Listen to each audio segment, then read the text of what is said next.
Ыстықтан да сырқат пайда болады. Күн өту және ыстық өту организмге қызу өтуден пайда болатын сырқат. Әсіресе балаларға, етшенді адамдарға, жүрек қан тамырларымен ауырған адамдарға да қызу өткіш келеді. Әсіресе шақырайған сәулеге басты қыздырғанда күн өтеді.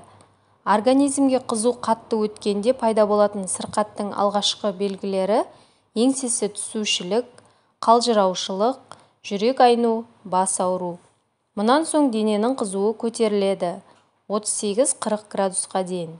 Лоқсып құса бастайды. Талықсып, сіңірі тартылуы да мүмкін.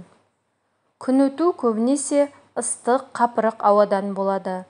Әсіресе ыстыққа төзімсіз немесе ауыр дене еңбегімен айналысатын, мысалы құрылыс алаңдарында жұмыс істейтін адамдарға күн жиі өтеді.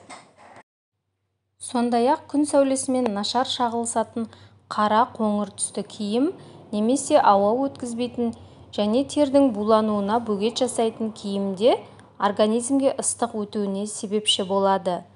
Жабық бөлмеде де, жоғары температурада және ауаның ылғалдылығы жоғары болғанда да, мысалы ыстық цехтарда жұмыс істегенде ыстық ұруы мүмкін.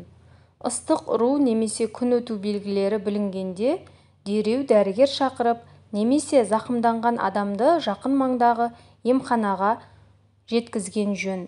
Дәрігер келгенше науқасты көлеңкеде немесе салқын бөлмеге жатқызып, үстіне тар киімін шешу керек. Басына, шүйдесіне, қолтығына мұз салынған немесе салқын су құйылған грелка қойған жөн. Науқас адамды ылғалды ақжаймамен орауға да болады. Сусынды, тұзды, салқын суды, салқын шайды, кофені көбірек ішкені дұрыс.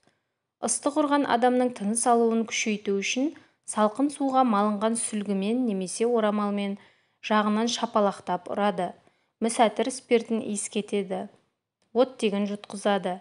Денесін ысқылайды.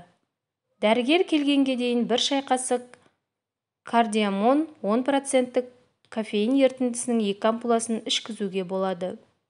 Егер тыныс алу қиындаса, қолдан тыныс алдыру керек.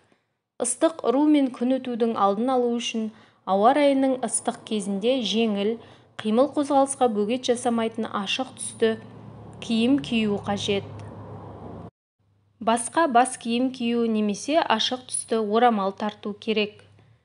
Шақырайған күн көзіне шығарда, ұзақ жол жүрер алдында тамақты тоя жемеу керек. Күн көзінде ұйықтауға болмайды.